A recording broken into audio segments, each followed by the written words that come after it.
let's talk about productivity again, okay? You can't get enough of the subject, so let's get right to it.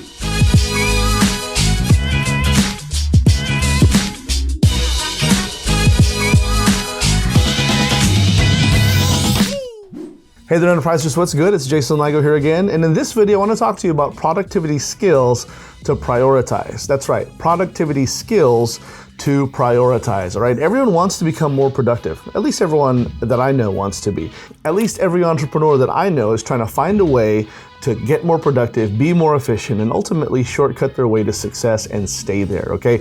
This is the name of the game. Because it's not just about being busy, which I think is the biggest trap that a lot of people fall into. It's all about being busy for them. People like to give off the illusion that they're so busy doing so many things. And while I don't want to discount that, because I live that life too, understand that just because you're busy doesn't mean you're productive. Just because you look like you're grinding away doesn't mean that you're doing anything that is actually getting you sales and bringing you success, ultimately putting money in your pocket. So then how do we go about being more productive? Okay, I could give you a ton of different productivity hacks, but I'm gonna give you 3 basic but powerful productivity skills that I promise you, if you prioritize, you'll have no problem becoming more productive and staying more productive, and you're gonna see those results go ahead and reap themselves in major benefits in your business as well. Let's get right into it.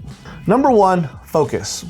Focus, okay? I know a lot of people don't think of focus as a skill. They kind of think of focus as just a verb and something that you do, right? Focus in on this, focus in on that. But the reality is you can get better at focus, right? Focusing in on different things and the duration of how long you can hold your focus. All of these things are factors that definitely tell me that, yeah, it is a skill that you can really hone in and develop. And I encourage you to do just that. Understand that when you're working away and you're grinding away, especially in some of those peak performance hours, you want to make sure that you're absolutely focused and dialed in on what you're doing. And you want to be able to increase that by leaps and bounds. So there's a lot of things that you can do, namely figuring out ways to focus longer and much more dialed in on one particular item. On top of that, research also suggests that the moment that you break your focus, it can take as much as up to 25 minutes or longer for you to get refocused. So you see the importance here. One of the things I'm gonna make sure that I stress to you in terms of focusing is to eliminate all distractions, but also all opportunities and possibilities for distractions. Does that make sense? So in other words, yes, I can focus in on the thing that I'm doing on my computer, but I wanna make sure that my phone is not nearby. Actually, furthermore, you might even wanna make sure that it is off. There are times when it makes sense because your computer and your phone kind of work in tandem, especially if you're an Apple product user or something like that. Maybe you've got the devices of similar brands. But the reality is, eliminating distractions is super huge and important for you to do. One of the examples that I can drive this home on, and I think I talked about it before, but one prime example is a friend of mine who at the height of his business career, he wanted to take on a new project and it was time for him to write a new book. And so what he did was more than just go into your office and shut the door. In this case, in order to get focused, what he did was rent out a hotel room. And the only person that knew how to get a hold of him was his immediate secretary. All right, his executive administrative assistant, if you will. Only that person knew the number to the hotel. He turned off his phone, he went in there, and he actually even told the front desk lady, he said, until I come back out and tell you otherwise, I want you to go ahead and turn off the Wi-Fi in my room.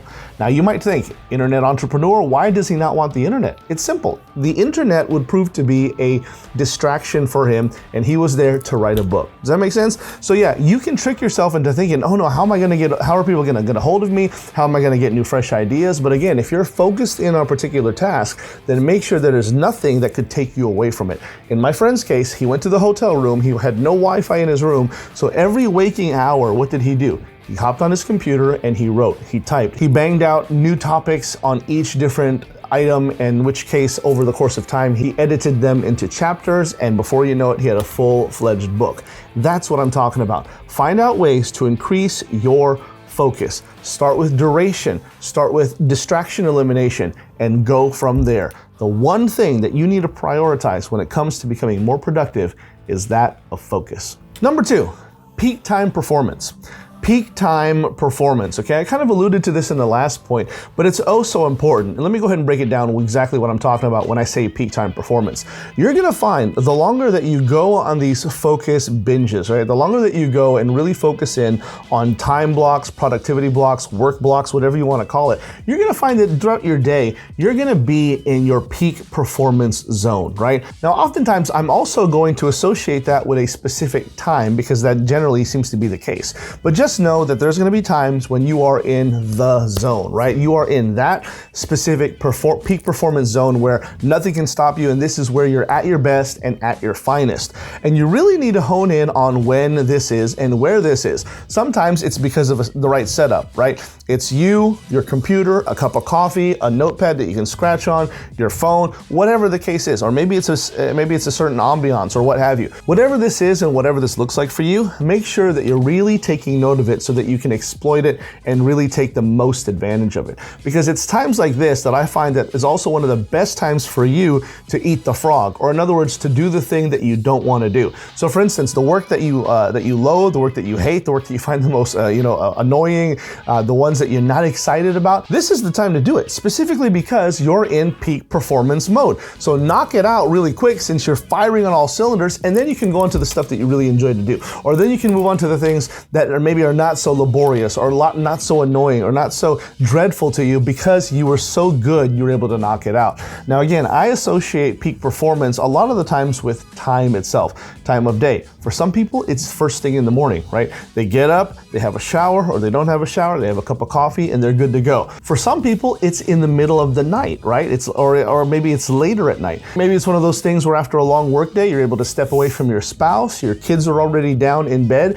and so what do you have? It's quiet. Remember, I also talked about the setup, not just time of day, but in this particular case, it's quiet throughout the house, right? And for a lot of people, productivity really emerges when it's quiet, right? Creative juices flow when it's quiet.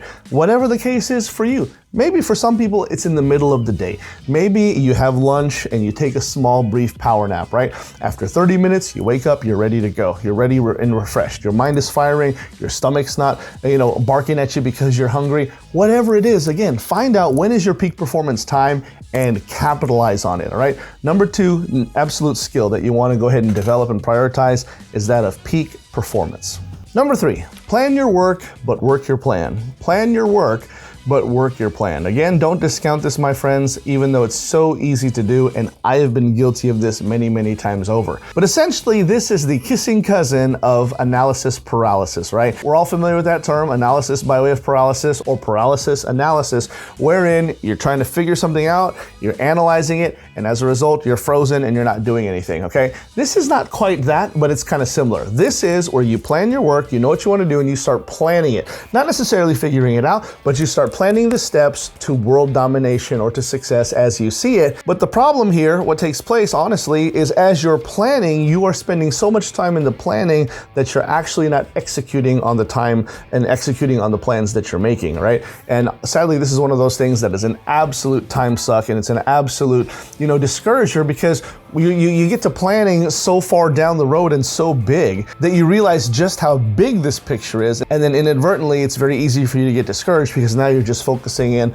on this first step, realizing that in order to get to this big hockey stick, man, I'm really, really stuck here. Does that make sense? This is one of those things where I really find value in planning stages as opposed to the entire thing. Does that make sense? So plan your next move and execute on it. Plan your next move and execute on it. This is the best way to go ahead and do things, in my opinion. Otherwise, you will plan your work, but you'll never work your plan. And until you work your plan, then planning your work is kind of moot, right? It's kind of one of those things that is a waste of time, because what good is planning all these steps to success and world domination if you never execute on this thing, right? Some people are so busy planning the inception all the way to the exit of their company that they're not making sales in the meantime, right? You'll never get that $20 million valuation and exit the company if you're not executing salesmanship and getting deals and done and getting revenue coming into your business right now. Does that make sense? So again, you want to make sure that, plan your work, because if the other age-old adage here also rings true, that if you fail to plan, you've planned to fail.